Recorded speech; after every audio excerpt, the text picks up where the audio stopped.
Good morning students.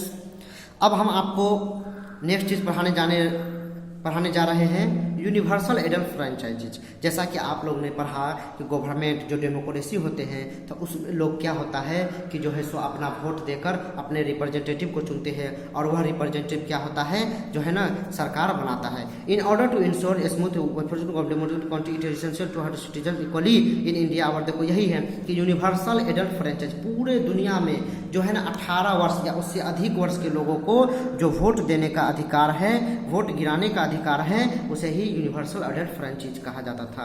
ठीक है ना। इसमें क्या है, सभी को इक्वल ट्रीट किया जाता है, चाहे वह औरत हो, चाहे वह मर्द हो, चाहे वह गोरा हो, काला हो, बड़े जाति का, छोटे जाति को, सभी को बराबर अधिकार दिया जाता है। In India our constitution grant us universal adult franchise. हमारा जो संविधान है वह भी यूनिवर्सल एडल्ट फ्रेंचाइज को ग्रांट करता है। दिस मीन्स इसका मतलब ये होता है कि जितने भी 18 वर्ष या उससे अधिक उम्र के लोग हैं सभी को इलेक्शन में वोट देने का अधिकार प्राप्त है। The process of choosing a person or group of people for positive by voting is known as election. है ना, वह प्रोसेस जिसके द्वारा हम क्या करते हैं, वोट गिराकर पर्सन को, लोगों को चुनते हैं, यही क्या कहलाता है, इलेक्शन कहलाता है। The right to vote is referred as the suffrage. जो वोट देने का अधिकार है उसे हम लोग सफरेज या मताधिकार कहते हैं। मत मतलब वोट गिराने का अधिकार है, उसे मताधिकार या सफरेज कहा जाता है। अब vote allow citizen to representative. अब देखो वोट के जरिए हम लोग क्या होता है, अपने रिप्रेजेंटेटिव को चुनते हैं। If the government proves unsatisfactory the people can replace in the. अगर हमने किसी को एमएलए, किसी को एमपी बनाया, अगर किसी को भी मैंने बनाया और वह 5 साल तक अच्छा काम नहीं किया, उससे हम सेटिस्फाइड नहीं है, तो आने वाले इलेक्शन में हम उसको वोट नहीं देंगे, उसको हरा देंगे। ठीक है ना। तो यह पावर जो है ना हमको यूनिवर्सल एडल्ट फ्रेंचाइज के द्वारा मिलता है। आप देख सकते हैं चित्र में एक महिला वोट देकर, है ना, उसके बाद उसको फिंगर पे क्या किया जा रहा है ना, वो जो है ना एक मार्किंग किया जाता है, वह लगा देता है ताकि इसका निशानी ये होता है कि आपने वोट दे दिया है। Most of the democratic countries today have universal. दुनिया का बहुत सारे देश है जहाँ पे यूनिवर्सल एडल्ट फ्रेंचाइज अभी चल रहा है। However this was not always case earlier women के ऊपर। पहले जमाने में क्या होता था, जो वुमेन होते थे, है ना, जो वुमेन है ना, औरत को, गरीब आदमी को, जिसके पास जमीन नहीं है, जो पढ़ा लिखा नहीं है, उन लोगों को इस चीज से वंचित रखा जाता था। उन को वोट देने का अधिकार नहीं था। सिर्फ जो मेन होते थे, जिसके पास प्रॉपर्टी होता था, जो पढ़े लिखे होते थे, उन्हीं लोग को वोट देने का अधिकार होता था। ठीक है ना, है कि नहीं। The struggle for universal franchise began in early 1990। लेकिन है ना यूनिवर्सल एडल्ट फ्रेंचाइज, लेकिन यह जो है अन्याय को खत्म करने के लिए, सभी लोगों को वोट देने का अधिकार देने के लिए एक जो है ना जो है सो क्या चलाया गया, स्ट्रगल किया गया, एक आंदोलन किया गया। कब? 19वीं सदी के शुरुआत में। इसका लक्ष्य था कि सभी लोगों को, चाहे वह औरत हो, चाहे वह मर्द हो, मेनली औरत को वोट देने का अधिकार दिया जाए, इसका लक्ष्य था। यूनिवर्सल एडल्ट फ्रेंचाइज, है ना, स्ट्रगल का लक्ष्य था। For a long time women way denied voting. बहुत लंबे समय तक औरतों को वोट देने से वंचित किया जाता था। It was believe that women had no role in the political. ऐसा विश्वास रखा जाता था कि लोगों, औरतों का जो है ना वह पॉलिटिकल मैटर में कोई जो है ना रोल नहीं है। औरत जो है पॉलिटिकल मैटर में कोई रोल अदा नहीं कर सकती है। And their place was at home. वो ऐसा माना जाता था कि औरतों का जो जगह है वह घर है, वह घर का देखभाल करे, उसको जो है ना फैमिली का देखभाल करे, वह जो है ना उसे वोट देने की कोई जरूरत नहीं है। Women had to fight very hard, है ना। और इस भेदभाव को, इस स्टीरियोटाइप प्रेजुडिस को खत्म करने के लिए वुमेन ने बहुत बड़ी मात्रा में क्या किया, आंदोलन किया। अब वुमेन नॉलेज इसके लिए है ना सफरेजेज, है ना, सफरीजेट मूवमेंट चलाया गया 1848 ईस्वी में। इस जो है ना अमेरिका, है ना, इन अमेरिका में सफरेजेट मूवमेंट चला। औरतों को जो है ना इसके अंतर्गत उन्होंने मांग रखा कि औरतों को भी वोट देने का अधिकार दिया जाए। This movement spread across many countries. और यह मूवमेंट फैलते फैलते दुनिया के बहुत सारे देश में फैल गया। Women participating in this movement adopted extreme method in the order to obtain the right vote. और इसके द्वारा लोगों को, इसको औरतों को, है ना, वोट देने का अधिकार देने की मांग की जाने लगी। They went on hunger strike, है ना, उन्होंने क्या किया, भूखा रह कर स्ट्राइक किया, उन्होंने भूख आंदोलन चलाया। Even change themselves to railing on the street. लोग, है ना, स्ट्रीट पे, रोड पे, गली में खड़ा होकर चैन बनाकर उन्होंने इस चीज के, है ना, विरोध किया और अपने को वोट देने का अधिकार करने का मांग किया। Many of them even went to petition. और है ना कई आदमी को इसके लिए जेल भी भेजा गया था। समझे। अब देखिए इस चित्र में जो आप देख रहे हैं इसका नाम है इमेलिन पेंकुरुस्ट, है ना। 1858 से 1928 ईस्वी तक उन्होंने, यह एक ब्रिटिश लीडर है ना। उन्होंने भी क्या किया था, अमेरिका, वहाँ वह जो है ब्रिटेन में उन्होंने सफरेजेट मूवमेंट को चलाया था, जो है ना वुमेन को वोट देने के अधिकार में है ना मदद किया था।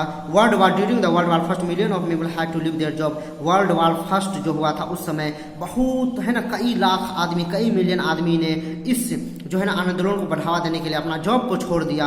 During this time women took up the job they were earlier done by the man. है ना इस पीरियड में जो होता था took up the jobs that were earlier done by man. जो मैन पहले जॉब करते थे उस जॉब को औरत ने करना शुरू किया। This made people realised women were much more capable that. तो इससे ये पता चला कि सिर्फ मर्द ही नहीं, मैन ही नहीं, बल्कि वुमेन भी यह जो है ना काम, कोई भी जॉब करने या कोई काम करने के लायक है।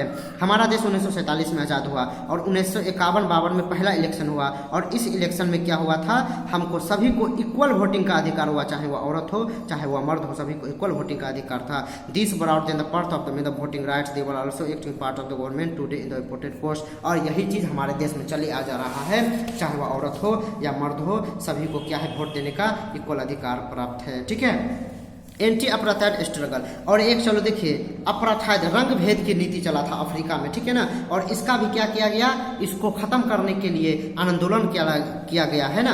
अपराधाइड मतलब रंग भेद, गोरा काला इस सब तरह का भेद। A form of racial discrimination, यह एक रेशियल, यह एक जो है ना रंग के आधार पर, जाति के आधार पर भेदभाव था जो साउथ अफ्रीका में पाया जाता था। Invite voting to right black, वहाँ क्या होता था, ब्लैक लोगों को वोट देने का अधिकार नहीं था। The term apartheid means aparted of the separate African, यह है ना टर्म अपराधाइड का मतलब है कि अफ्रीकन लोग, जो आदमी अफ्रीकन आदमी है, काले आदमी हैं, उन लोगों को क्या होता था, वोट देने से दूर रखा जाता था। The minority white population was separated from the majority black population, black आदमी की तादाद ज्यादा थी लेकिन गोरे लोग क्या करते थे, उस आदमी को दूर रखता था, उस आदमी को सारे चीज से वंचित रखता था, है ना। कम तादाद होने के बाद, कम नंबर होने के बाद भी गोरे लोग काले लोग को, है ना, काले लोग पे अपना कब्जा किया हुआ था। There were separate living area, उन लोगों को रहने के लिए अलग जगह था, अलग कोच था, अलग स्कूल हॉस्पिटल, है ना, उन सबको लिए रहने के लिए अलग था। गोरे लोग का अलग और काले लोग का अलग। The black were discriminated against, है ना, ब्लैक लोगों को, ब्लैक लोगों के, है ना, ब्लैक लोगों से भेदभाव किया जाता था। दे वेयर डिनाइड मोस्ट राइट, उन्हें बहुत सारे अधिकार से वंचित किया जाता था, including the right of vote, और जिसमें वोट देने का अधिकार भी था। ठीक है। है ना African National Congress ANC is an organisation South Africa which fought against apartheid, और लेकिन इन सब चीज़ों के बीच अफ्रीका में अफ्रीकन नेशनल कांग्रेस नाम का एक पार्टी है, एक ऑर्गेनाइजेशन है, उन्होंने क्या किया, इसके खिलाफ जो है ना लड़ाई लड़ा। Nelson Mandela was it's most well known leader, Nelson Mandela इसके बहुत ही नामी ग्रामी लीडर है। Who along with the another ANC member, और इसके अलावा भी है ना ANC अफ्रीकन नेशनल कांग्रेस के बहुत सारे लीडर के साथ मिलकर उन्होंने इस चीज़ की लड़ाई लड़ा। He was imprisoned for 27 year and release, और उसे क्या किया, 27 साल के लिए, है ना, उसे पनिशमेंट भी किया गया, 27 साल के लिए उसे जेल में बंद कर दिया गया, और 1990 में वह जेल से वापस आया। तो 1994 अफेटेड सिस्टम वाज अबॉलिश्ड ऑफिशियली, तो 1994 में अफेटेड सिस्टम को, है ना, रंग भेद की नीति को, है ना, ऑफिशियल सरकार के तरफ से क्या कर दिया गया, खत्म कर दिया गया। और इलेक्शन वाले ऑल पीपल, और जब इलेक्शन हुआ तो उसमें सभी आदमी को, चाहे वह ब्लैक हो चाहे वह गोरा हो, सभी को वोट देने का अधिकार दिया गया। Nelson Mandela was elected the first black president, और नेल्सन मंडेला को पहला black president of south Africa चुना गया। साउथ अफ्रीका का जो पहला ब्लैक प्रेसिडेंट बना वह नेल्सन मंडेला बना। ठीक है ना।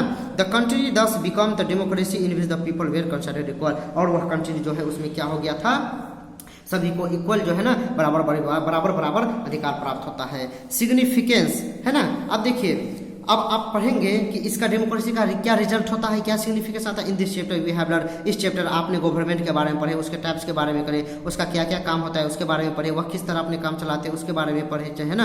And democracy is the most suitable for the from the government, तो ये डेमोक्रेसी जो है वह गवर्नमेंट का बहुत ही सुटेबल फॉर्म है। In the democratic country people have to right to choose their representative, इसमें लोगों को अपना, है ना, प्रतिनिधि चुनने का अधिकार है। MP MLA जो हम लोग चुनते हैं, लोग को अपना अधिकार है। Decide how they wish to administration, और वह जो है ना अपना अधिकार के हिसाब से एडमिनिस्ट्रेशन को चुन सकते हैं। Our freedom fighter struggle for long, हमारा जो फ्रीडम फाइटर है वो बहुत लंबे समय तक इस डेमोक्रेटिक के लिए लड़ाई लड़ा, और अंत में हमें क्या हुआ, जो है ना स्वतंत्रता मिली, और इसके अलावा हम सबको क्या हुआ, इक्वल वोट देने का अधिकार भी प्राप्त हुआ, गवर्नमेंट टू आवर कंट्री। और इस तरह जो है डेमोक्रेसी जो है वह गवर्नमेंट के सबसे अच्छा और सबसे स्मूथ फॉर्म है। यही था डेमोक्रेसी जिसके बारे में मैंने बात आप लोग को बताया। अब आप लोग इस वीडियो को ज़्यादा से ज़्यादा देखकर फायदा उठाएंगे, अच्छे से अच्छे पढ़ाई कीजिए, ज़्यादा से ज़्यादा सीखने का कोशिश कीजिए। अभी के लिए इतना ही। Thank you very much. Good bye to all.